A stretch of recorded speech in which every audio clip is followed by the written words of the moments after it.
2. Welcome back to UTA News. I'm Candace Brown with your sports update. The Texas Rangers clinched their second AL West title on Friday, defeating the Seattle Mariners 5-3. The Rangers went on to win their next 2 games against the Mariners, despite resting many key players. Texas has won 11 of their last 13 games and has improved their home record 52-29. Adrian Beltre hit his 10th home run of the month on Sunday, giving him 30 on the season. The Rangers finished up their regular season in Anaheim and begin playoffs this weekend. The Lady Mavs began conference play strong with a 3-0 victory over the Corpus Christi Islanders. Outside hitter Tara France led the team with 12 kills, and Amanda Aguilera finished with a double-double of 11 kills and 13 digs. I caught up with Amanda to discuss some of her viewpoints on the difficult preseason, as well as the welcome back to Texas Hall. Well, I know you've had a rough preseason. You played a lot of the top schools. I mean, how do you feel that's impacted you and prepared you guys for the Southland Conference as well as tonight against the Islanders? I think because we played such top-notch schools and we still lost, we came in prepared to play schools that were more compatible to us. That we knew, if I can tool a 6'5" blocker, then I can definitely tool a 6-foot blocker in the Southland Conference. So I think we left with, of course we left with some self-doubt just because of the losses, but we also left with confidence knowing that if we can kind of hold our own with teams like that, then we can beat some of the Southland Conference teams. At the beginning of the conference, obviously they rate teams according to who they think is going to do the best. You guys were picked to rank 5. Does that give you guys motivation to play better or work harder? Or, what does that kind of mean to you guys as a team? Yeah, I definitely think they underestimated us. I don't know if they thought because we lost some really key players that graduated last year, but we went to the semifinals last year. It just kind of gives us motivation that to show them that maybe y'all shouldn't rank us 5th. We're gonna beat that anyway. So we're just gonna show them. Then obviously you've had a lot of road games. You've really rarely been at Texas Hall. How does it feel to know that you have 4 consecutive games from now still at Texas Hall? It's really relieving. To have your own crowd here and to just be on your home court that you practice on every day, it's a big sigh of relief knowing that you don't have to go worry about a big, dome, or you have to go get used to a different court or the roof fans, or and then we had a lot of tournaments, so it was back-to-back games all the time. So I think it was just kind of it wore us out. So we're just all relieved to be back at home. The Mavs lost their second conference game against UT San Antonio on Saturday. Their next game is at Texas Hall against McNeese State. Welcome to Through the Net, where we follow your Mavericks basketball team through their 2010-2011 season. I'm your host, Candace Brown, and this is just the beginning. It was the season opener for the Mavs, and they came prepared, defeating Texas Lutheran 88-45. The Mavs ran all over the Bulldogs, beating them in every statistical category, shooting 47% from the field and 76% at the line. Defensively, the Mavs were all over the ball, forcing Texas Lutheran to make quick decisions and ultimately throwing the ball away. They took advantage of these opportunities, scoring 27 points off turnovers and 11 off second chances. UTA's bench threw in 34 points, all contributing to the first of many wins this season. Former UTA player and now head coach Scott Cross predicts a bright future for the team.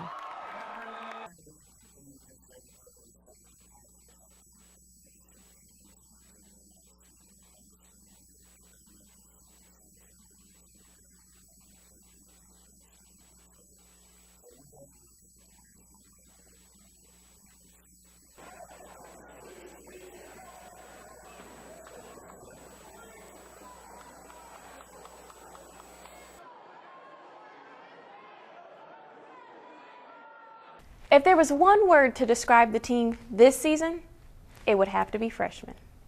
Starting freshman Brandon Edwards led UT Arlington in both scoring and rebounding with 16 points and 9 rebounds. The 6'6" forward is from South Hills High School right here in the Metroplex, where he averaged 22 points, 16 rebounds, and 7 blocks per game. Now, he's not the only freshman making a difference for the Mavs. They have 6 freshmen on the roster, 3 of which are starters. Shaquille White-Miller is the 5'9" starting guard from Memorial High School. In his college debut, he led the team in assists with 5. Already, we are seeing him run the floor and get his teammates opportunities to put points on the board. 6'4" guard Darius Richardson led Bush High School to their 5A state championship and plans on leading the Mavs to be the next Southland Conference champs. He was the second leading scorer of the game with 8. Returning offensive threat LaMarcus Reed recognizes the freshman's roles.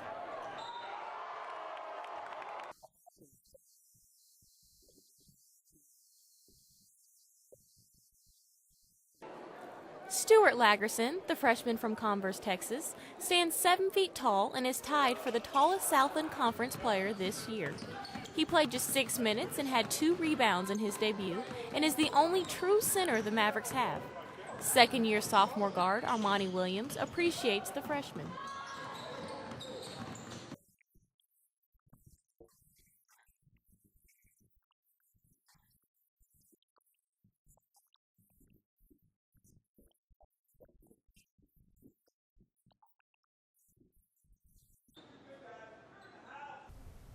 Unfortunately, that's all the time we have for today. Join me next week for another update on the Mavs season.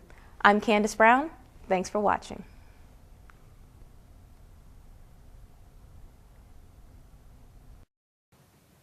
Welcome back to UTA News. I'm Candace Brown with your sports update. With NBA games canceled through at least December 15th, it's good to know college basketball is finally underway. UTA men's basketball team headed into their season in an ideal manner, defeating East Texas Baptist Monday night 99-64. The Mavs came ready to play, shooting 54.8% from the field and 39.1% from three-point range. The only 2 seniors on the team led in scoring. Bo Ingram put up 19 points, shooting 7 for 9, and LaMarcus Reed added 16. The Mavs dominated in almost every aspect of the game, with 38 points in the paint, 24 points off turnovers, and 14 fast break points. Not to mention UTA's bench put up 42 points compared to only 11 from East Texas Baptist. Now last year, the team was known for their slow start in games, but with 6 new faces on the roster, that label may be tarnished. I caught up with Bo Ingram, LaMarcus Reed, and Shaq White-Miller after the game to discuss this year's team. There's 6 people new in here. You have 1 freshman and 5 transfers. How do you feel that they're going to impact the game really and kind of, bring you guys up and probably improve from last year? Each of those guys brings something different to the team, and sometimes it takes guys, months, to really get into the system and get used to playing with us. But these guys came right in and right away it just clicked, So I think they're gonna be able to help us right away, each and every last one. Kevin Butler, obviously, he was a member of the team last year. This year, he's actually being able to play because he had to sit out because he transferred from TCU. How do you feel in the rest of the season he's going to really benefit the team? Well, coming in, he didn't play last year, but coming in, he showed us that he was tough and he can rebound, and he's just an all-around player. So in tonight's game, he did all that. He's very tough. He get any rebound. So we're looking for him to be like a defensive stopper, get rebounds. He can be like a double-double guy for us on any given night. So that'll help us out, and he brings a lot of energy. The Mavs went on to defeat the Louisiana Tech Bulldogs Saturday, 68-61. UTA's next game is Tuesday night in Texas Hall against North Texas at 7 p.m. The Dallas Cowboys visited the Washington Redskins on Sunday, trying to win their 3rd straight game. The Cowboys went up 24-17 in the 4th quarter after Tony Romo hit Jason Witten for a 58-yard touchdown. The Redskins tied it up in the end of regulation as Rex Grossman found Dante Stallworth in the end zone with less than 20 seconds remaining. Washington missed a 52-yard field goal to begin overtime, which led to a 37-yard drive to set up the game-winning field goal. Dallas improved their record to 6-4 and is tied now for the NFC East lead. Their next game is Thanksgiving Day against the Miami Dolphins. UTA wheelchair basketball team got a visit this weekend from one of the top junior teams from Australia. Kevin Johnston has more. Practice is supposed to make you better, but who you practice against makes all the difference. The Moving Mavs choose to prepare against the 3-time defending national wheelchair basketball champions. Every Wednesday, they scrimmage on UTA's campus against the Dallas Mavericks wheelchair basketball team. For 3 hours, both teams compete, helping one another improve on their game. Coach Garner has seen plenty benefit come from the scrimmages, as the Moving Mavs are the 3rd overall best collegiate wheelchair basketball team in the U.S. One benefit is they're able to help our guys and it's good for our guys to be pushed at that level. The Lady Mavs fell to the Midwestern State Mustangs Tuesday night in a devastating 67-56 loss. UTA shot only 34.4% and gave up 35 free throws to the Mustangs, which ultimately proved to be a game decider. The lack of experience on the floor was very apparent, with the Mavs roster only including one senior and two juniors. Head coach Samantha Murrow commented on the young team's performance. We're all pretty young except KP, Bianca, and Sabrina. So, with the exception of the way that we shot, I think that it was a great learning experience. Just like at the end of the game, we're trying to press, and we have a freshman in there, and everybody's on the same page but the freshman. Senior forward Bianca Sauls led the team with 13 rebounds, but struggled offensively with just 6 points.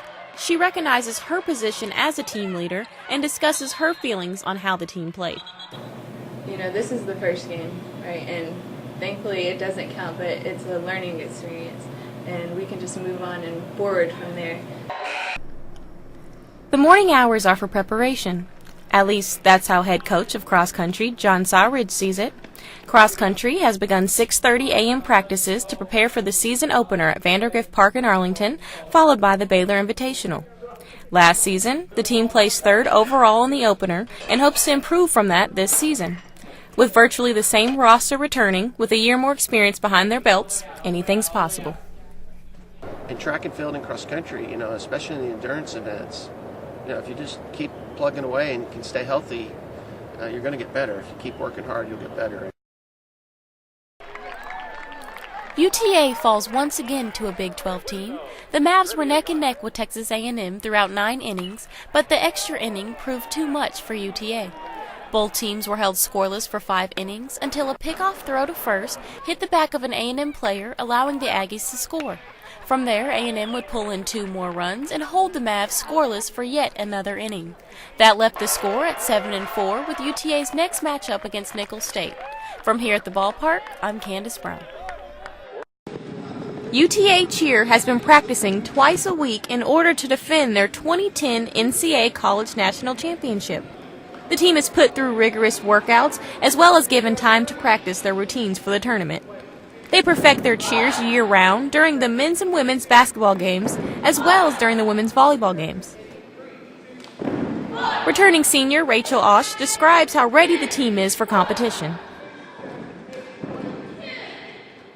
We have all the talent we need. It's just putting it together as a team and one unit, basically. The Moving Mavs participated and hosted the 2011 National Wheelchair Basketball Association's Intercollegiate National Championship. From Game 1 of the tournament, one of the players' abilities stood out, David Wilkes. Leading the team, he is one of only 5 players in the entire country named All-American. Growing up, soccer was the sport that won his heart, and he played it throughout his high school career. After high school, he started working for a landscaping company where he stayed for 11 years. It was not until he was injured on the job that he took an interest in basketball. After being approached by Coach Garner, he decided to try the sport and became a Moving Mav. The team has done very well this year and hope to gain yet another title to add to the 7 titles the Moving Mavs already have. Going into the tournament, the Mavs were seeded 3rd in their division and practiced with the intent to upset seeds 1 and 2. In Arlington, I'm Candace Brown.